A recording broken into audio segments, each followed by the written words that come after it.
আয়াত ৯৭ وهو الذي جعل لكم النجوم لتهتدوا بها في ظلمات البر والبحر قد فصلنا الآيات لقوم يعلمون অনুবাদ আর তিনি তোমাদের জন্য তারকামণ্ডল সৃষ্টি করেছেন যেন তা দ্বারা তোমরা স্থলের ও সাগরের অন্ধকারে পথ খুঁজে পাও।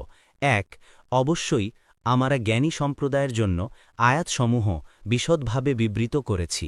২ তাফসীর ১ নং ফুটনোটের বিবরণ অর্থাৎ সূর্য ও চন্দ্র ছাড়া অন্যান্য নক্ষত্রও আল্লাহ তাআলার অসীম শক্তির বহিঃপ্রকাশ। এগুলো সৃষ্টি করার পিছনে যে হাজারো রহস্য রয়েছে তন্মধ্যে একটি এই যে স্থল ও জলপথে ভ্রমণ করার সময় রাত্রির অন্ধকারে যখন দিক নির্ণয় করা কঠিন হয়ে পড়ে তখন মানুষ এসব নক্ষত্রের সাহায্যে পথ ঠিক করে নিতে পারে।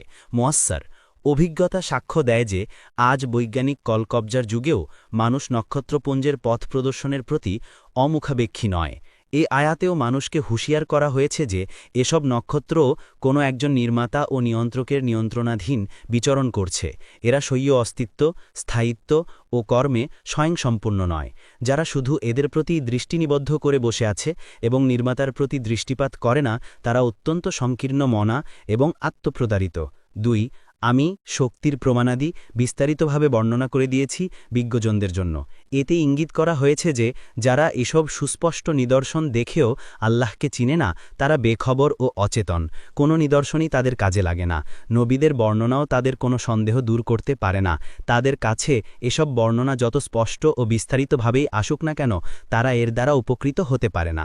সাদি আয়াত ৯৮ وهو الذي أنشأكم من نفس واحدة فمستقر ومستودع قد فصلنا الآيات لقوم يفقهون অনুবাদ আর তিনিই তোমাদেরকে একই ব্যক্তি থেকে সৃষ্টি করেছেন অতঃপর রয়েছে দীর্ঘ ও স্বল্পকালীন বাসস্থান। অবশ্যই আমরা অনুধাবনকারীর সম্প্রদায়ের জন্য আয়াতসমূহ বিশদভাবে বর্ণনা করেছি। তাফসীর এই আয়াতে দুটি শব্দ বলা হয়েছে, মুস্তাকররুন ও মুস্তাউদাউন। তন্মধ্যে মুস্তাকররুন শব্দটি করার থেকে উদ্ভূত। কোনো বস্তুর অবস্থান স্থলকে মুস্তাকররুন বলা হয়, আর মুস্তাউদাউন শব্দটি ওয়াদিআত থেকে উদ্ভূত। এর অর্থ কারো কাছে কোনো বস্তু অস্থায়ীভাবে কয়েকদিন রেখে দেওয়া। অতএব মুস্তাউদাউন ওই জায়গাকে বলা হবে যেখানে কোনো বস্তু অস্থায়ীভাবে কয়েকদিন রাখা হয়। অর্থাৎ আল্লাহ তাআলাই সে পবিত্র সত্তা যিনি মানুষকে এক সত্তা থেকে অর্থাৎ আদম আলাইহিস সালাম থেকে সৃষ্টি করেছেন। এরপর তার জন্য একটি দীর্ঘকালীন ও একটি স্বল্পকালীন অবস্থানস্থল নির্ধারণ করে দিয়েছেন।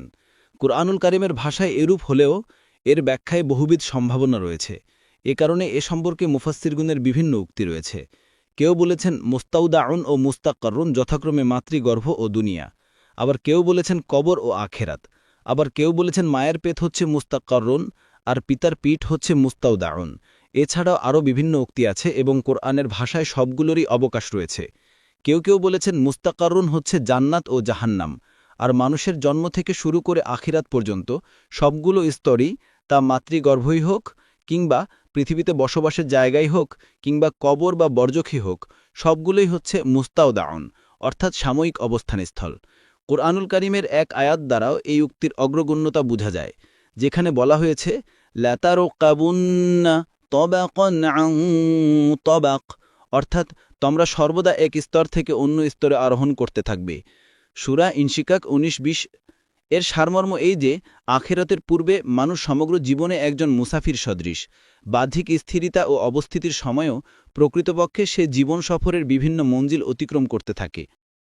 পরবর্তী তাফসিরে যেতে ভিডিওটি শেষ হওয়ার পূর্বেই এই বক্সে ক্লিক করুন। ভয়েস বা উচ্চারণে অনিচ্ছাকৃত ত্রুটি ক্ষমাসুন্দর দৃষ্টিতে দেখবেন ইনশাআল্লাহ।